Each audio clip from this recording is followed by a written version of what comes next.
Hi everybody and welcome to Monday Mojo. This week's edition is called Jackass Pickle. Criticism is something you can avoid easily by saying nothing, doing nothing, and being nothing. That comes from Aristotle, 384 BC to 322 BC. Greek philosopher. He was the student of Plato, teacher to Alexander the Great. You might remember playing the game Pickle when you were young. The game where you try to run from base to base while the two basemen try to tag you out. Well, of course, amongst friends, the game always goes awry, and inevitably, that ball is being fired directly at you, drilling you somewhere on your body and leaving a nice welt. So this week I had a great opportunity to attend a conference given by marketing guru and business expert Dan Kennedy.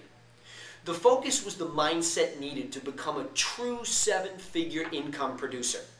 Now, I know many of you would love to make more money, and of course, who wouldn't want to make seven figures? But are you really willing to do what it takes?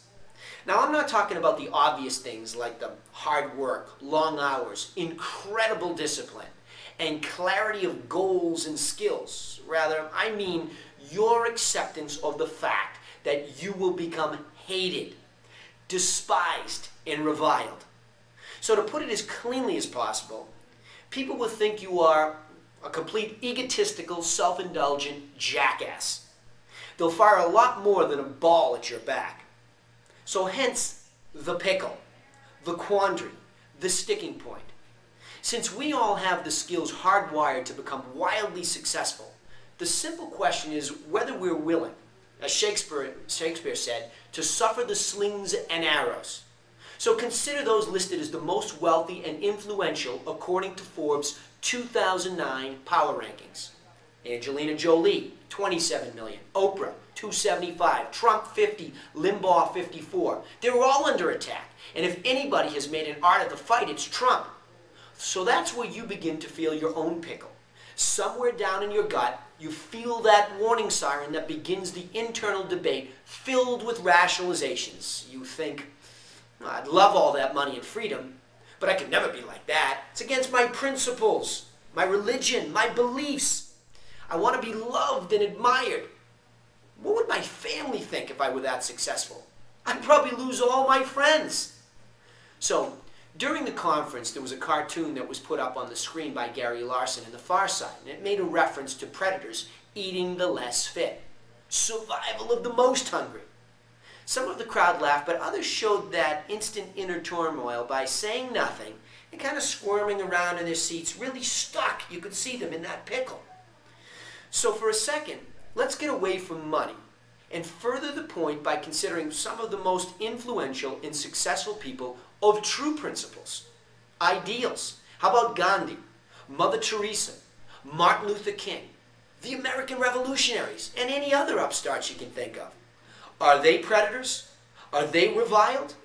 Did they all burn the bridges behind themselves and go for what they really wanted regardless of what anybody else said or thought, even in the face of mental and physical beatings that they suffered? You see, the emergence from mediocrity has less barriers today than ever before. We have fewer excuses as to why we don't have more of what we want right now. Perhaps because we never really ask ourselves, why not? When is the last time you sat still and listened to your internal dialogue and became conscious of the highest pitched scream in the group? You know the one. It's the one that's begging to be turned loose and couldn't care less about the implications. The same voice that has been telling you forever to end the pickle, move forward. The best part of internal clarity is that eventually the rest of the voices quiet down as the leading one emerges and takes charge. How ironic is it that we're all silently begging to be led when all we have to do is lead ourselves? So, let's again consider the most influential. Those earning seven figures in the U.S. are less than 1%. Incredible when you really think about it. Why are there so few? Perhaps because life has gotten too easy and we're not as hungry as we used to be.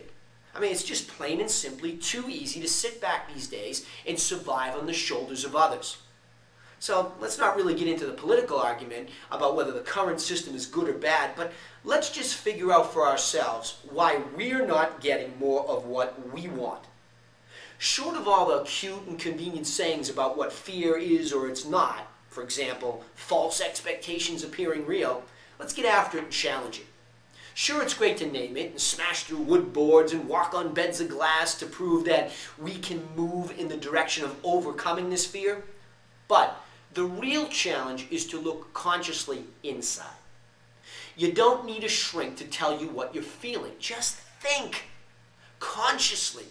Stop running your mouth about what you're doing for everybody else and what they're doing for you. Just sit back and watch the game of pickle going on in your head. Ask, what the heck is important to me? Not my spouse, not my kids, not my friends, not my colleagues. Once you give the loudest voice some airtime, you can then begin to roll up your sleeves and take action. What will it take to pursue your most important desires? Who will you need to befriend, learn from, be challenged by? What will you have to give up, get away from? This action step will require all the energy you can muster, because there is no doubt that the basement will be encouraging you to stay put and not challenge them. As soon as you step off the base, rest assured you'll feel the sting of the first arrow right in the middle of your back. And they'll continue to rain down upon you until you either turn back and rejoin the safety of mediocrity, or you'll simply outdistance them. You'll find a new place that gives you more of what you need and want. Ultimately, you'll escape the pickle, but only if you can handle the taunts of, "Hey, jackass!" This is another thinking tool brought to you by freethinkingtools.com. I'm Danny Griffin, reminding you to think and thrive. And hey, by the way, if you enjoy these Monday Mojos, I want to give you permission to go down to YouTube here, hit the little arrow, and there'll be a little spot there that says embed this video. You can feel free to use this on all your blogs, pass it around, and I appreciate you spreading the word. We'll see you next time on Monday Mojo.